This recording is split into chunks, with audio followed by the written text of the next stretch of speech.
আসসালামু আলাইকুম। আবারও মোংলা বন্দর কর্তৃপক্ষ থেকে নতুন একটি নিয়োগ বিজ্ঞপ্তি প্রকাশিত হয়েছে। আজকের এই সার্কুলারে যে ৯টি পদ, এই ৯টি পদে সর্বমোট ৩০ জনকে নিয়োগ প্রদান করা হবে। ৬ থেকে ১৬তম গ্রেডে বেতন স্কেল প্রদান করা হবে। তো এই পদগুলোর ক্ষেত্রে বাংলাদেশের সকল জেলা থেকে নারী এবং পুরুষ উভয়ে আবেদন করতে পারবেন। এছাড়াও আজকের এই সার্কুলারে A to Z বিষয় নিয়ে আমরা জানবো। তো চলুন শুরু করা যাক। আজকে সার্কুলারের প্রথমে যে পদ সেটি হচ্ছে পাইলট। এই পদে ২ জনকে নিয়োগ প্রদান করা হবে। স্বীকৃত কোনো ইনস্টিটিউট বা প্রতিষ্ঠান হতে কমপক্ষে দ্বিতীয় মোট ফরেন গোয়িং ডিগ্রি অথবা সমুদ্রগামী জাহাজ কমান্ডিং অফিসার হিসেবে ১ বছরের বাস্তব অভিজ্ঞতা থাকতে হবে। ২ নম্বরটি হচ্ছে একান্ত সচিব, ৯তম গ্রেডের বেতন স্কেল। এই পদে একজনকে নিয়োগ দেওয়া হবে। কমপক্ষে প্রথম শ্রেণীর স্নাতকোত্তর ডিগ্রি অথবা দ্বিতীয় শ্রেণীর স্নাতকোত্তর ডিগ্রি থাকতে হবে। ৩ নম্বরটি হচ্ছে সহকারী প্রকৌশলী, ৯তম গ্রেডের বেতন স্কেল। এই পদে একজনকে নিয়োগ দেওয়া হবে। কমপক্ষে তড়িৎ প্রকৌশল বিষয়ে স্নাতক ডিগ্রি থাকতে হবে।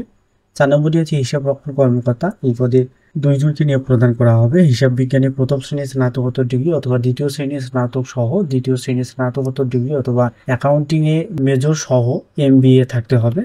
৫ নম্বরটি হচ্ছে উপসহকারী প্রকৌশলী, ১০তম গ্রেডের বেতন স্কেল। এই পদে ২ জনকে নিয়োগ দেওয়া হবে। কমপক্ষে প্রকৌশলী বিষয়ে ডিপ্লোমা থাকতে হবে। ৬ নম্বরটি হচ্ছে ইনল্যান্ড ইঞ্জিনিয়ার। এই পদে ২ জনকে নিয়োগ দেওয়া হবে। ১১তম গ্রেডের বেতন স্কেল। ইনল্যান্ড ইঞ্জিনিয়ার সনদপ্রাপ্ত হতে হবে। এছাড়াও অভিজ্ঞতা সম্পন্ন প্রার্থীকে অগ্রাধিকার দেওয়া হবে। ৭ নম্বরটি হচ্ছে সহকারী প্রশিক্ষক, ১১তম গ্রেডের বেতন স্কেল। এই পদে ৩ জনকে নিয়োগ প্রদান করা হবে। কমপক্ষে স্নাতক ডিগ্রি প্রাপ্ত এবং সংশ্লিষ্ট ক্ষেত্রে ৩ বছরের কাজের বাস্তব অভিজ্ঞতা থাকতে হবে। ৮ নম্বরটি হচ্ছে নিম্নমান সহকারী কম্পিউটার মুদ্রাক্ষরিক। এই পদে ১৫ জনকে নিয়োগ প্রদান করা হবে। SSC পাস সহ বাংলা, ইংরেজি, টাইপে ট্রেড সার্টিফিকেট সহ সরকারি কর্তৃক নির্ধারিত গতি থাকতে হবে। ৯ নম্বরটি হচ্ছে গাড়ি বা যানবাহন চালক। এই পদে ২ জনকে নিয়োগ প্রদান করা হবে। ১৬তম গ্রেডের বেতন স্কেল। ৮ম শ্রেণী পাস সহ ড্রাইভিং লাইসেন্স ও ৩ বছরের গাড়ি চালানোর অভিজ্ঞতা থাকতে হবে। এরপরে এখানে উল্লেখ রয়েছে প্রার্থীর বয়সীমা ১ নং ক্রমিকের প্রার্থীর ক্ষেত্রে ১ অক্টোবর তারিখে কমপক্ষে ৪৫ বছর এবং ২ থেকে ৯ নং পদের ক্ষেত্রে প্রার্থীর ১ অক্টোবর তারিখ থেকে সর্বনিম্ন ১৮ এবং সর্বোচ্চ ৩২ বছরের মধ্যে হতে হবে। এবং এখানে আরও উল্লেখ রয়েছে লিখিত ও ব্যবহারিক পরীক্ষায় উত্তীর্ণ প্রার্থীদের মৌখিক পরীক্ষায় অংশগ্রহণের সময় যে সকল কাগজপত্র দাখিল করতে হবে সেগুলো এখানে উল্লেখ করা রয়েছে। যেমন মৌখিক পরীক্ষার সময় সকল সনদপত্র বা কাগজপত্রের মূল কপি প্রদর্শন করতে হবে। এছাড়াও অনলাইনে পূরণকৃত আবেদন ফর্ম সহ সকল সনদপত্র কাগজপত্রের এক সেট প্রথম শ্রেণী গেজেটে কর্মকর্তা কর্তৃক সত্যায়িত ফটোকপি ভাইবা বোর্ডে দাখিল করতে হবে।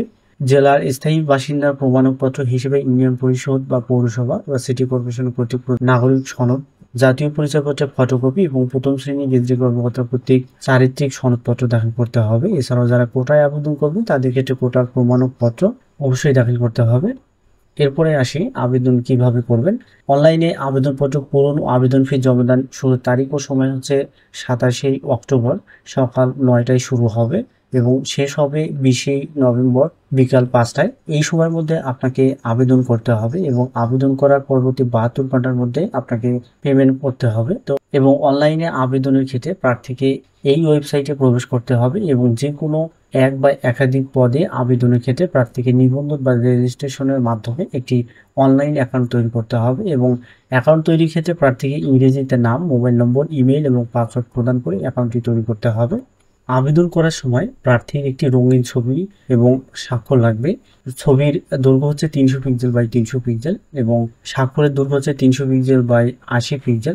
সবকিছু কমপ্লিট হলে আপনি আবেদন করবেন। আবেদন করার ৭২ ঘন্টার মধ্যে মোবাইল ফাইন্যান্সিয়াল সার্ভিস বা ডেবিট বা ক্রেডিট কার্ড এবং ইন্টারনেট ব্যাংকিং এবং ওয়ালেট অপশনে প্রদর্শিত হবে। সেখান থেকে আপনার পছন্দ অনুযায়ী যে কোনো পেমেন্ট সিস্টেম পছন্দ করে সেই অনুযায়ী আবেদন করতে হবে। এক্ষেত্রে ১ থেকে ৫ নং পদের জন্য ২২৩ টাকা, ৬ থেকে ৭ নং পদের জন্য ১৭২ টাকা এবং ৮ থেকে ৯ নং পদের জন্য ১২১ টাকা প্রদান করতে হবে।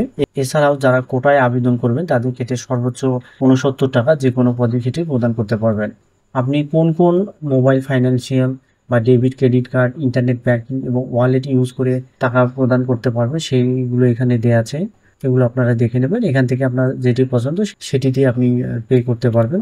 আবেদন এবং আবেদন ফি প্রক্রিয়া সম্পূর্ণ হলে প্রার্থী অনলাইন জব পোর্টাল এই লগ ইন করে নিজ ড্যাশবোর্ডে আবেদন পেমেন্ট স্লিপ ডাউনলোড করতে পারবেন। এগুলো অবশ্যই সংগ্রহ করবেন ডাউনলোড করে, কারণ আপনার পরবর্তীতে কাজে লাগবে বা যখন মৌখিক পরীক্ষা হবে, মৌখিক পরীক্ষার সময় এগুলো অবশ্যই দাখিল করতে হবে।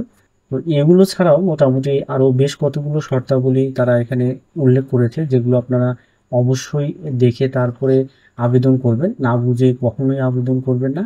দেখা হবে আবারও পরবর্তী কোনো নতুন ভিডিওতে। সেই পর্যন্ত ভালো থাকবেন, সুস্থ থাকবেন। আল্লাহ হাফেজ।